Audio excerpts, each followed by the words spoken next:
guys, it's Christine, also known as Ivy Winter. Thank you for joining me for another Disney video. Before we get into it, I want to confirm my Disneyland dates for you guys. Some of you know I'm going down in October. I finally settled on the dates. I believe it'll be October 7th and 8th that I will be in Disneyland. I will be there with my husband, who's being a great sport about going. As many of you guys might know, he's not a really big Disney fan. That's okay, you know. It makes us interesting that we have different things that we love. But he will be coming down with me. We will only be there for 2 days. We'll be doing probably one park per each day. I haven't figured that out yet, but when I do, I will let you know. But for any of my West Coasters who might want to catch me on the parks, those are the dates, the 7th and the 8th. And I'm happy to say that I have dates for our next Disney World trip. And if you listen to the TTA podcast, you'll know that is January. I know that's like forever away and it's killing me, but that is going to be our next major trip. Right now, the dates are set as January 4th through 10th. I say right now because it's still like 5.5 months out and you never know what might change, but we have booked our resort where you're staying at the Riverside Resort. I'm really excited. I've only stayed in the French Quarter for some reason, like with that whole like Port Orleans area. So for me, it's a new resort, so that's always exciting. And I'm glad it's gonna be a nice week-long 7-day trip. A lot of my trips lately have been 4 days, 5 days. 7 days really makes all the difference. So I'm excited. If you think that you're gonna be in Disney World in January, definitely look for me. As always, I always tweet out what parks I'm gonna be at and all of that. And I usually do videos about what my itinerary is gonna be ahead of time as well, because I love doing planning with you guys. So now that that's out of the way, today we're actually going to jump into a bit of a series, if you will, that I asked a lot of you about if you wanted to see this, and it was about breaking down Disney World for different sorts of kinds of guests, from age ranges to interests.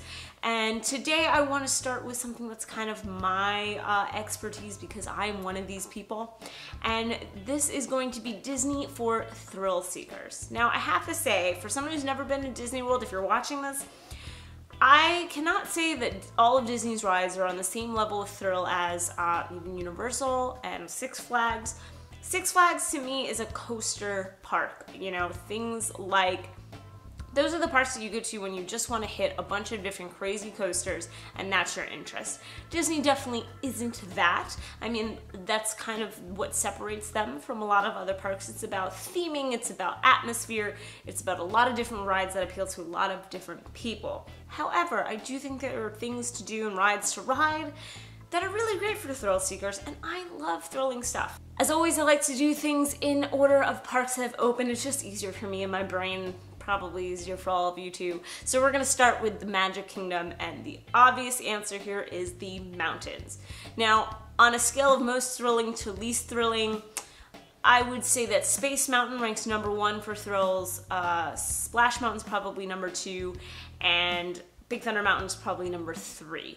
But all that said, I think that they are all thrilling in their own way. Space Mountain is your classic in the dark coaster. It actually isn't really that fast. Like, top speed, I believe, is something in like the 30-something mph range.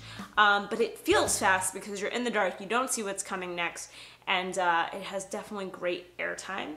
I'm going to recommend, if you can, to get on the Alpha track rather than the Omega track. They're almost exactly the same, but Alpha has way more airtime on this last drop that they have than the Omega one does. So if you really like that, if you like that floating out of your seat feeling, Alpha is definitely going to be the one. So when you go into the area where they're pairing you off, left is Alpha, and you can ask a cast member if they're about to send you to Omega.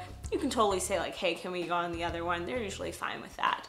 I would also recommend, for optimal airtime, that you sit in the back of the roller coaster, because you're gonna get pulled down by the weight of everyone else ahead of you, and it's definitely gonna feel faster. You're gonna get huge airtime. I think it's the most thrilling spot on the entire ride. And then we move over to Splash Mountain. The reason I put Splash over Big Thunder might confuse some people, because Splash actually has a lot of slow parts in the ride, right? There's a lot of like just slow down looking at different scenery, but Splash has multiple drops, and for me, one of the most terrifying things is the big drop at the end. I think it is far more thrilling than Big Thunder overall, just from that single drop. You will get wet. Yes, there are chances that you might not be as wet in certain seats, but for the most part you will get wet, so just expect that. But it definitely is thrilling. It has a nice way of balancing the slower story parts of the ride with the thrilling elements. It's one of my faves, and it's just really, really great if you love that sort of feeling. Big Thunder is my last one, but also like one of my faves, so I don't want to say that it's not thrilling at all, you know, that I'm ranking it third doesn't mean that it's not. There are definitely some really fun dips and like areas where you get some airtime, where you get some speed that are really, really fun. And of course, throwing your hands up for the ride definitely makes it 10 times better.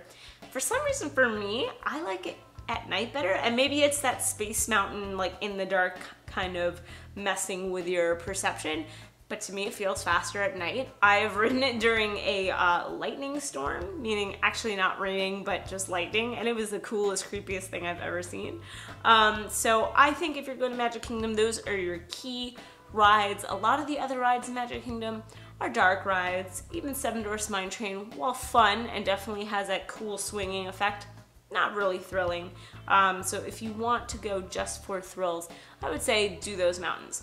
Then we're gonna jump over to Epcot, and there's two rides that I can think of that I would put in the thrilling category. The first one is Mission Space on the orange side. So when you go to Mission Space, you have two options. There's an orange mission and a green mission.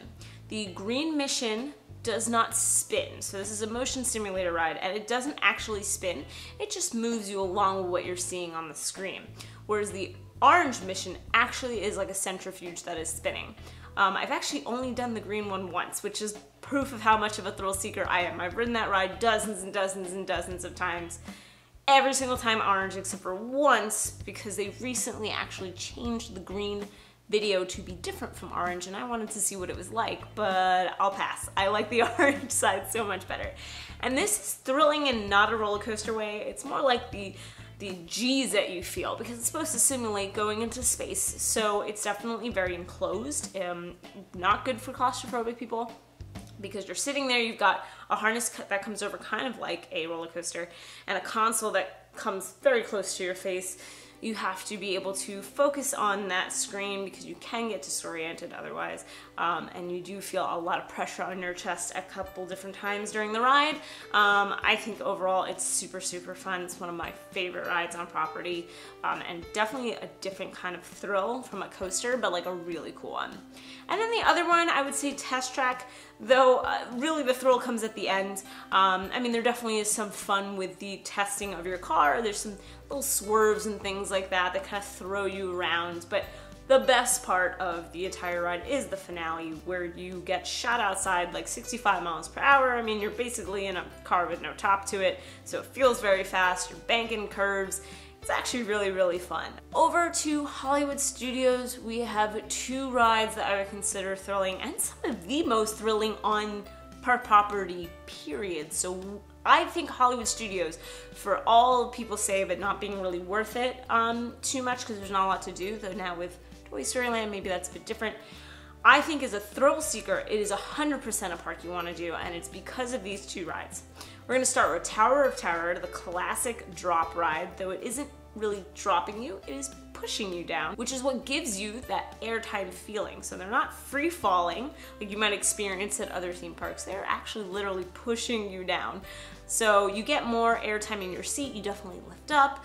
If you throw your arms up, that's definitely gonna add to the thrill. You're really, really up there looking over the entire park. You've got, you know, a different kind of experience every time because they randomize how the drops are gonna go, the sequences, so you could ride a couple times in a row and not know exactly what's gonna happen each time. It's definitely really thrilling. For someone who loves thrilling rides, I still get nervous every single time. And then the next one would be Rock and Roller Coaster. Obviously the most thrilling roller coaster on Disney property. It has 3 inversions. Yes, 3. A lot of people argue 2, because the first 2 are so close together you don't actually notice it unless you know where they are.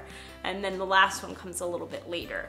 So 3 inversions. It's got a launch at the beginning. It is just crazy and loud. You've got Aerosmith in your ears and you're just in this neon light indoor dark area, and it's a fast coaster. Unfortunately, I wish it was a little bit longer, but it is one of the most thrilling you're going to ride. I rode it 5 times in a row and then my body said no to the 6th time, so definitely can be taxing if you're not used to inversions. But if that's your thing, if you want a good coaster, a good crazy coaster, do Rock and Roller Coaster maybe a couple of times. That will super satisfy you for that kind of ride. Then we're gonna jump over to Animal Kingdom. You have Everest, Expedition Everest, which is their roller coaster, and is definitely more thrilling, I would say, than the 3 mountains in Magic Kingdom.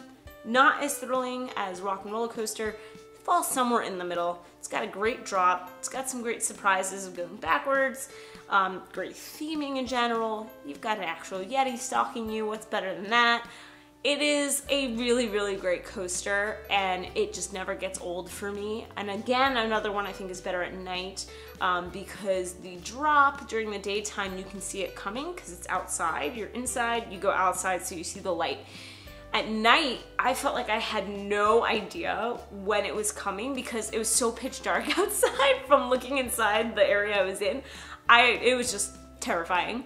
Another ride that I say get the back of the coaster is gonna feel nuts. You're gonna feel all of the G's, especially going backwards. You're gonna feel all of the speed with the whole train being pulled down. That drop in the very back is amazing, terrifying and amazing. So definitely get that back row. Then I think I would say Flight of Passage is on my thrilling list because it definitely is. I mean, it's a motion simulator ride and you might think, well, I'm not really on a coaster or anything, so how thrilling can it be? Pretty darn thrilling because not only are you on a bunch of seats that are moving all together, but your seat's moving on its own, and they really make you feel like you're falling in some of those scenes, like in a way that like my heart just goes crazy, and it is beautiful and amazing. The first time I rode this ride, I was literally like woo-hooing while I was riding it, which I don't know if anything's ever really given me that visceral reaction before. Definitely good for thrill seekers, and is just the feeling of what is happening is just amazing. And then the last ride at Animal Kingdom that I would say is fairly thrilling if you like a little bit scary and a little bit jarring is Dinosaur. Because you're in the dark, you got dinosaurs coming at you, obviously.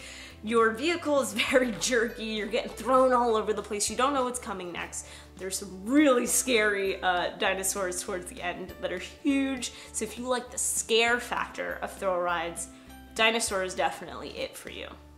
And then lastly, outside of the parks, one of the things you can do that I've done and was actually pretty scary for me when I did it, but I loved it, is parasailing. I find that pretty thrilling because it's actually technically the tallest attraction in Disney World, because you go 600 feet up and can see everything. You can see behind the scenes in parks, you can see Disney Springs, you can see everything. It's amazing. So if that is your kind of thing outside of the parks, if you don't like just rides, I would definitely go parasailing, especially if you love getting up high. Don't do it if you're afraid of heights, you would hate it. So that's it. Those are my tips for the thrill seeker at Disney World. It's not quite the same as going to Universal maybe and riding the Hulk and, you know, dueling dragons and all of that. I do think that they do have a good amount of thrilling rides, despite what naysayers might say, as long as you know which ones they are and which ones to get on. And if that's your focus, I totally get it, because all of those rides I mentioned are musts for me every single trip. I feel like my trip is not complete if I don't get all the thrilling rides in. I would love to know if you are a thrill seeker and which one of those rides is your favorite. You can let me know in the comments below. If you have a suggestion for something else in this series, are you a certain type of person who likes certain type of things? Maybe you're a foodie, maybe you have young kids, maybe you like the classic films and you want to know what rides to go on around those. Let me know in the comments below. I will definitely make that video. I'm really looking forward to doing more in this general series. If you like this video, then like it. If you like me, you should subscribe because I'm making videos every single week, and I really appreciate when you guys hang out with me. Thank you so much for watching. Have a great rest of the day.